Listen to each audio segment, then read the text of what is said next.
Hello मेरे प्यारे भाई बहनों, एक बार आपका फिर से स्वागत है अपने channel PGT Hindi trick TGT में। तो आज का हमारा जो मुख्य टॉपिक है वो अपभ्रंश के भेद है। तो यहाँ पे हम बताएंगे अपभ्रंश के कितने भेद होते हैं और अपभ्रंश के अंतर्गत उपभाषाएं कितनी आती हैं और उनकी बोलियाँ कितनी हैं। तो सबसे पहले तो मैं आपको बताऊँगी जो अपभ्रंश हैं उनके भेद कितने हैं। तो यहाँ पे सौशेनी अपभ्रंश, अर्धमागधी अपभ्रंश है, मागधी है, खस, ब्राह्मण और महाराष्ट्रीय है। हमारी जो हिंदी भाषा है इसमें मुख्यतः 18 बोलियां होती हैं और 22 भाषाएं होती हैं। तो यहाँ पे हम बात करेंगे अपभ्रंश और उनके अंतर्गत आने वाली उपभाषाओं की। उपभाषाएं मुख्यतः 5 होती हैं, लेकिन अगर भाषाओं की बात करें तो वो 22 होती हैं। बोलियां हमारी 18 हैं। तो जो हमारा सौशेनी अपभ्रंश है इसके अंतर्गत कौन कौन सी उपभाषाएं आती हैं? पश्चिमी हिंदी है, राजस्थानी और गुजराती आती है। अब हम बात करेंगे जो हमारी पश्चिमी हिंदी है इसकी बोलियां कितनी हैं। इसकी मुख्यतः 5 बोलियां हैं। वो 5 बोलियां कौन कौन सी है? एक हमारी ब्रज भाषा है, खड़ी बोली है, कौरवी है, बुंदेली और हरियाणवी है। और नेक्स्ट हमारा राजस्थानी आता है। तो राजस्थानी के अंतर्गत बोलियां कितनी होती हैं? 4 बोलियां होती हैं। तो राजस्थान 4 बोलियां कौन कौन सी हैं? पश्चिमी राजस्थानी जिसे हम मारवाड़ी कहते हैं, और दूसरी हमारी ये जयपुरी जिसे हम कहते हैं पूर्वी राजस्थानी। ठीक है।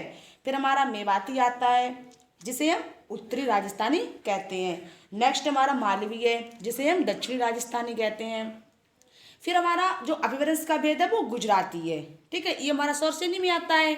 फिर हमारा अर्धमागधी जो अपभ्रंश है इसकी जो उपभाषा है वो पूर्वी हिंदी है।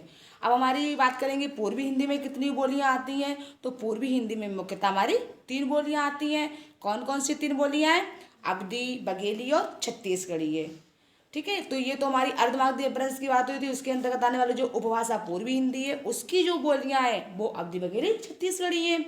और नेक्स्ट हमारा मागधी अपभ्रंश आता है। तो मागधी अपभ्रंश की कितनी उपभाषाएं होती हैं? मुख्यतः 4 उपभाषाएं होती हैं। एक बिहारी है, दूसरा हमारा उड़िया, तीसरी असमिया, चौथी बंगला है। तो जो बिहारी उपभाषा है इसकी मुख्यतः 3 बोलियां होती हैं। वो 3 बोलियां कौन कौन सी हैं? एक हमारा भोजपुरी है, दूसरा मंगई, तीसरी मैथिली है। ठीक है। तो नेक्स्ट हमारा अपभ्रंश है खस।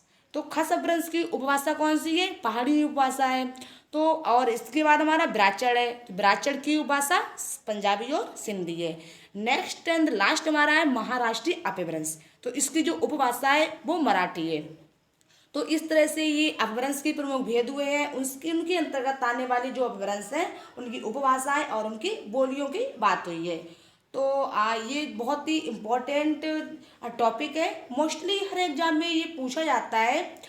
तो आप लोगों से मेरा रिक्वेस्ट यही है कि आप वीडियोज़ को अंत तक देखिएगा और चैनल को सब्सक्राइब कर लीजिएगा ताकि जो भी हमारे वीडियोज़ की नई नोटिफिकेशन आए वो आप लोगों तक पहुंच सकें। तो वही आप सबके सपोर्ट के साथ एक छोटी सी शुरुआत की है। आप अपना सपोर्ट बनाए रखिएगा, अपना स्नेह बनाए रखिएगा। आज की वीडियो में बस इतना ही। कल मिलते हैं जल्द न्यू वीडियोज़ के साथ।